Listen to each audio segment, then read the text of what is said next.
So one of the hardest times, I think, to control words, I never realized this until you become a parent and you're like, it is really hard to control your tongue with little ones. And I always thought like, how could people yell at kids? They're so cute and adorable. And then you have kids and it's like, I might be a crazy maniac. Like you're like, whoa, I didn't know that was in me. Yeah, like first it happens with marriage, right? Like we always say, you think you're good, then you get married and you're like, I'm a pretty selfish person. Yeah. Then you have kids and you're like, no, I'm a really selfish person. Oh yeah. And so today it is very refining. It's super refining. But today we're back in Proverbs. There's so much good stuff about words and the power of our tongues in Proverbs.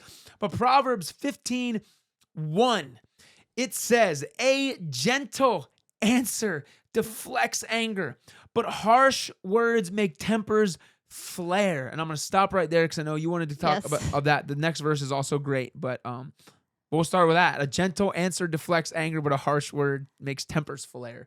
I mean, it's insane how I could say the same thing in two different tones. Especially even like if I'm asking the boys to pick up their stuff or whatever. It's the magic word I've learned is let's pick up our stuff. It's getting a little messy. Let's pick up our stuff. They are so quick to pick everything up without one complaint. Yeah. But the minute I say, guys, pick up your stuff. Like, it is so different. It's crazy how, yes, it causes their temper to rise up and their defenses to come up and it's like you said, their body, it's like something internally like can't handle it. Yeah. Well, and here's the wild part of this is like, there's this whole push of the gentle parenting stuff and all this, which is we need there's some good things about gentle parenting, but I do think that there is a time and place for authority, right? Yeah. Like God in our lives, He is gentle and He is kind, but there's still a sense of authority. Sure. And I think the main difference is this. There's a healthy fear of the Lord, and fear of the Lord is the beginning of wisdom. Yes, so. But I think the main thing is this, is love behind what you're doing. Yes. Fear of the Lord, like, is the beginning of wisdom. I can fear the Lord, I can respect God, I can trust Him, I do what He says. But it's because I know that behind what He does and says is love. What He wants for us is love. God doesn't talk to us out of just like, well, I'm annoyed with this guy today, so today I'm going to yell. Like, God doesn't just have bad days and then respond to that bad day by talking to us more harshly. Right. God's tone is intentional. And so what I like about this is a gentle answer deflects anger. I think the reality is when things get heated, when anger is involved, when anger is in play, when the boys are yelling because they're mad about something, it is easy, especially when they're talking disrespectfully now because they're mad. Right. It's so easy to talk just as disrespectfully back because you're trying to match that thing. Yeah. And again, there is a time to speak with authority, and I think that we need to be careful to not mush this and make it blurry, because I think you can still speak with a gentle spirit, but in a way that is stern, right? Yeah. Like there is times where we have to be like, boys, you need to pick up your stuff right now, right? And but when it comes from a place of love, I think as humans we feel that, because again, the power of life and death is in our tongue, what we say, how we say it, because of what's in our hearts, right? The Bible says that what's in our heart, like it comes out of our mouths, right? It shows in our lives, whatever's in our hearts. And so I think that's where we have to be careful to keep our hearts pure. And then when we speak, life is able to come out better because what we speak comes with a more gentle, loving tone. Because it says harsh words, right? Harsh words, not authoritative words, not true words that we have to speak being stern, especially as parents, but harsh words. That's different. Like to me, I almost put that with the same as like malicious words. There are times when we as humans genuinely speak intentionally to hurt a person, right? To belittle a child, because there's nothing more belittling than a little 3-foot tall person speaking as if you mean nothing, right? Like sometimes kids will speak to you like you are trash. And now all of a sudden you have to decide if you know who you are and you're going to speak from a place of identity or if you're going to let that kid belittle you, right? And I think stoop down to the 3-foot level. Stoop down to the 3-foot level of being so mad, like, oh, I'm going to speak like that person too, right? Like these kids, they say things in a way that genuinely can be hurtful. Yeah. So like, how could someone say something to me like this? Right. I think this has like been the hardest thing for me to get, and is just talk. I remember reading in a book saying like, you wouldn't talk to your friend like the way you're talking to your kid. And that is so convicting to me, because for some reason you think like, it's okay to talk to your like, how could you leave like that toy on the floor? Like you're not, like you wouldn't talk to your friend. Yeah. Which shows that we do know how to like have self-control and talk and choose to talk in a kind tone Mm. because we do it for our friends. But Yeah. kids don't just learn to talk disrespectfully on their own. That's modeled, and Yeah. that has been so convicting to me because Man. I'm like, when they're talking disrespectfully to me, like I saw a quote last week or whatever that said, a child's first bully is an unhealed parent. And it Mm. was so convicting. Yeah, That's horrible to It's read. It's so true. I horrible. mean, it's horrible because I think of like the guilt that I carry, right? Same. Like it's not horrible like how bad of parents. I'm saying that's crazy for any of us Yeah. that's when we are unhealed. Yeah, We speak like not healed people. right. And I think it's something we absolutely have to get. Like, this is probably one of the most critical things when it comes Yeah. to even just family and health. And family is controlling our tongue. Yeah, it's true. And then I like this next part then, the verse I was waiting to read, verse 2. It says, the tongue of a wise person makes knowledge appealing.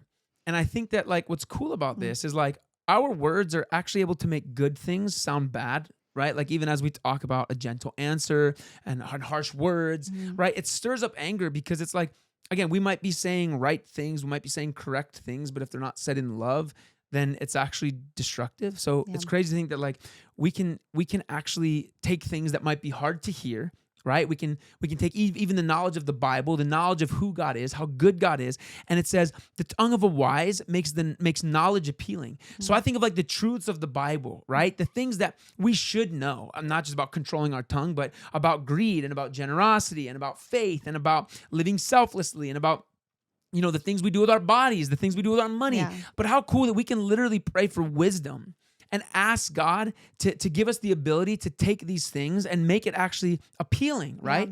That now those things that we want to say to our kids, the things that we need to say to our kids to correct them, to discipline them, to help them, to guide them and lead them, that's our role as parents. That we can actually do it in a way that's appealing, right? Yeah. Where kids start to crave our correction, where people start to crave our encouragement. They start wanting to open up. So again, not just applying this to parenting, but people in our lives, like they will start wanting to come to us because they'll know that even though like we might tell them a hard thing, but we're going to tell them a true thing, and we're going to tell them a true thing in love, and that it's actually appealing to start hearing these words of correction when love is at the center and when love is at the core of why we're speaking it. And being humble enough to say, like, I struggle with this. This is something I'm constantly praying about. Yeah, I'm constantly taking it to the Lord, like, help me. Like, I can't do it without you. And starting your days, like, filling up with Him and reading truth. Well, the thing that you just said is that usually like a child's first bully is an unhealed parent. I don't think that's a thing to like just point a finger at parents. I think it's more to point a finger at what happens when we aren't healed. Yep. And so it's not about like, well, now I just have to say all the right stuff. It's like, man, I need to pray every day that God brings healing to my heart, that God will make me whole so that things don't affect me in a way that makes me just want to spout off, right? That makes me want to speak harsh words, that makes me want to speak with anger. Like I need to ask God, please like heal me. I want to know who you are first and foremost. And then I want to hear your word because when you speak to me and remind me of who I am, I can now speak from a place of identity. And that the things my kids say, the things that my friends or my coworkers or my boss or whoever says anything about me, like those things don't define me. I know who I am. Or offend you. Or offend me, And now I don't have to respond to that offense. I don't have to respond to the word that I took that way. I don't have to be reactional. I don't have to just respond to these things and the way that they made my flesh feel, my insecurities feel, and my worries and my anxiety feel. I can actually respond out of knowing who I am already. And I think that has to be part of this prayer. We can't just be praying, God, help me to say the right things. We have to be praying, God, help me to know who I am. So that controlling my tongue is just that much easier. Right. And the more time you spend with Him, the better you know yourself and who you are and who He's called you to be. And it's like anything, right? You spend time with bad people, you're going to start doing bad things. They're going to be a bad influence on you, but you start spending time with the Lord, He's going to heal you and change you and be the best influence in your life ever. Spend time in the presence of God and naturally you will start becoming before your kids like wake Him. up. Before your kids wake up. Give yourself a shot. Like, yes. Don't set yourself up for failure. Waking up to them. Wake up before them. Give yourself a chance. To just succeed a little bit. I know. It was like when I was single, I'm like, oh, I can get away with not having a quiet time, spending time with the Lord. Then I get married and I'm like, I need to spend time with Jesus or I can't be the wife I want to be. And then once we had kids, it was like, I am an absolute monster Yeah, if yeah, I yeah. don't spend time Yeah, yeah. praying and starting my day right. Yeah, yeah. They come in telling on each other, and it's like, how have you already made someone mad Yeah, this I morning? Like, know. it is literally 7:00 in the morning, and you've already ticked your brother off so bad that you're coming in here crying and freaking out. Yeah. That's hilarious. And then just one more, because you had brought this up, just back in Proverbs again. Proverbs 16, verse 24. Kind words are like honey, sweet to the soul and healthy for the body. I just think of like two things here because honey is, it says kind words like honey. Honey is so soothing to like a cut, a wound. It's so Yeah, it's healing. also so healing, yeah. And but, like, Manuka honey. Yeah, Manuka. Which I've but learned. I know, but like both. It just shows both. Like our words, sweet like honey, are so healing to the soul, Yeah. and like also physically, right? Like Yeah, that healthy for your body. comparison I love. But I recently felt so convicted. I heard a mom say, like, how do you want your kids to remember your voice when they're older? They hear your voice in their head when they're an adult. So many gut punches, Carrie. Slow down. No, it was so heart-wrenching because she said, like, a mom's voice should be so nurturing, so kind, so patient, Yeah. and so sweet. You know what I mean? Like, Yeah. so gentle. Like, that's Yeah. how he made moms to Yeah. be. So loving. Yeah. And like just so comforting. And Yeah. I'm like, oh man. Like, it literally made me cry when she said that, because I'm like, that's what I want to be. Like, Yeah. that's how I have Uh-huh. failed so many times, but that's how I want my boys to hear my Yeah. voice in their head. Like, Yeah. not just pointing out everything they did wrong, Yeah. but like Yeah. encouragement. Nobody can get too much encouragement. Like, you Yeah. can't ever get too much encouragement. Oh man. Yeah. And I think like, yeah, I think what you're saying is so true. Even the way that this is worded, kind words, they're like honey. They're sweet It's to so the good. soul, right? Like, let's make that choice. Let's make that decision. And not just with kids, with anybody, but like Yeah. to let our words be sweet, to let them be things that, like, to let our words bring health to people's bodies. And to build you know? up, yeah. Yeah. Moms are builders. It takes a whole lifetime to build up a child. Yeah.